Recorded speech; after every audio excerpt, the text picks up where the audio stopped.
Kasih karunia dan damai sejahtera dari Tuhan Allah Bapa kita dan dari anaknya Tuhan Yesus Kristus menyertai kamu sampai selamanya. Amin. Selamat pagi saudaraku.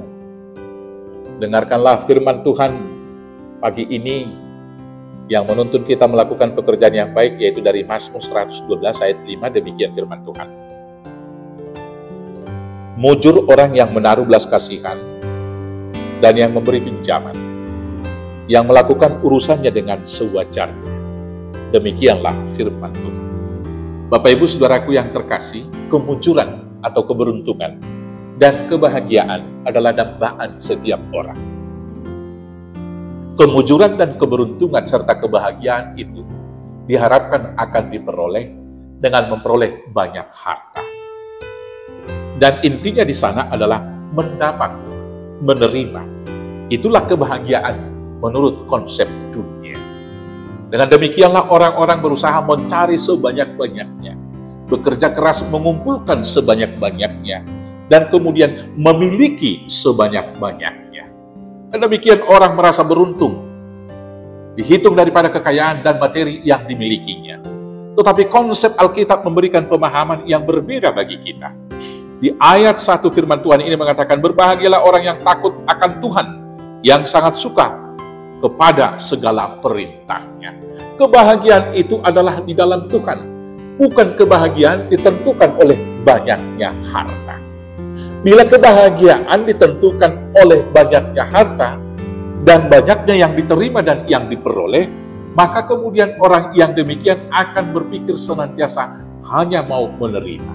Berbagi menjadi sesuatu hal yang sulit bagi dia, karena dia merasa kebahagiaannya akan kurang ketika dia mau membagi yang menjadi bagiannya. Saudara-saudaraku, orang yang di dalam Tuhan dikatakan di sini, bahkan harta juga akan ada di dalam rumahnya, dan kebajikannya akan tetap selama-lamanya. Demikian dilanjutkan di ayat 5 ini, firman Tuhan berkata, mujur orang yang menaruh belas kasihan dan yang memberi pinjaman, yang melakukan urusannya dengan sewajarnya. Dilanjutkan di ayat 6, sebab ia takkan goyah untuk selama-lamanya, orang benar itu akan diingat selama-lamanya. Saudara-saudaraku, orang yang memberi dari pemberian Tuhan akan mujur. Firman Tuhan berkata, berbahagialah, lebih berbahagia orang yang memberi daripada yang menerima. Maka dari konsep Alkitab, orang kaya diukur seberapa banyak dia mau memberi. Dunia mungkin mengukur kekayaan seseorang seberapa banyak dia memiliki. Tetapi dalam konsep Alkitab dikatakan di sana, bagaimana kita mau memberi. Mujur jalannya.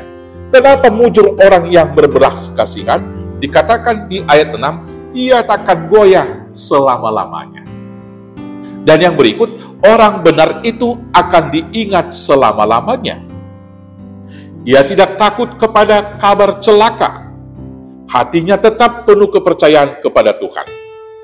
Hatinya teguh, ia tidak takut, sehingga ia memandang rendah para lawannya.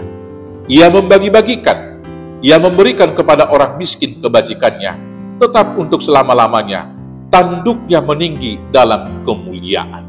Demikianlah kemujuran orang yang mau memberi. Saudara-saudaraku yang terkasih, tergantung kita sekarang. Apakah kita akan diingat sebagai orang yang baik dengan mau berbagi dan memberi, ataukah kita akan diingat sebagai orang yang tamak, yang rakus, yang hanya mau menerima dan mendapat, bahkan menghalalkan segala cara? Mujurlah orang yang berbelas kasihan. Hendaklah kita berbelas kasihan seperti Bapa di surga yang berbelas kasihan. Tuhan Yesus memberkati. Amin. Kita bersatu dalam doa. Terima kasih Bapa yang baik.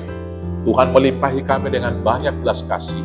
Maka biarlah hati kami melimpah-limpah dengan belas kasih, sehingga kami mau memberi bantuan, pertolongan kepada sesama kami di dalam Yesus Kristus Tuhan Juru Selamat kami yang hidup. Amin. Selamat beraktivitas. Tuhan Yesus memberkati. Horas, horas, horas.